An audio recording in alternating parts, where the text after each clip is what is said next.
Allez, c'est parti pour une semaine de menu. Donc, on est lundi et là, j'ai vraiment la tête dans le seau. Donc, du coup, je fais un café. Donc, un café bien serré et je décide de manger du fromage blanc avec une banane. Mes filles ont pris des cracottes et une banane aussi. Ils ont mis un peu de confiture dessus. Mais moi, j'ai besoin de ça pour me caler, sinon j'ai faim tout le temps.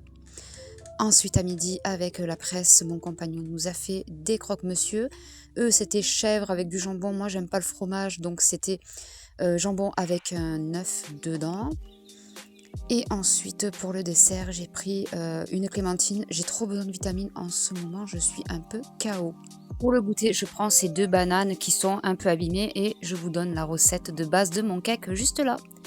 Donc je vais écraser les bananes bien comme il faut et puis en fait je vais juste reprendre je vais prendre un peu de cannelle aussi parce que j'aime bien mettre la cannelle avec les bananes et puis je vais faire ma recette. Donc le sucre avec les œufs, je mélange les bananes écrasées avec la cannelle et puis une fois que ça fait liquide, je mets donc ma farine.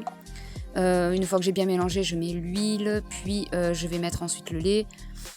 Et je mélange tout ça pour avoir une texture bien homogène, on va dire.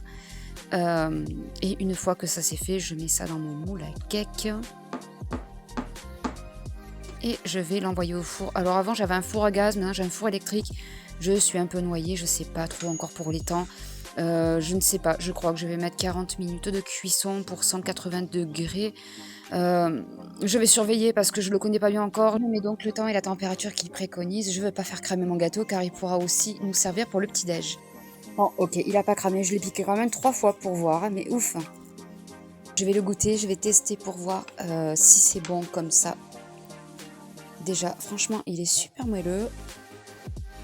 Et il est super bon. Et effectivement, ça passera aussi bien pour le goûter que pour le petit-déj. Ok, au repas du soir maintenant. Donc, on va prendre 3 chipots. On va prendre du romarin, de la pulpe de tomate, des pâtes. Les chipots, on coupe en petits bouts.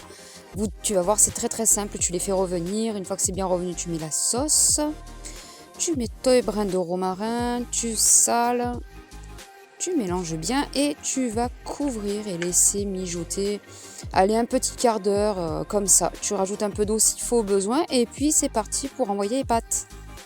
Voilà ce que ça donne une fois cuit. Franchement, c'était trop bon, on s'est régalé. Et pour le dessert, il y a des yaourts maison que je fais moi-même ou bien il y a du fromage. Chacun choisit ce qu'il veut. Allez, à demain pour la suite. Bisous.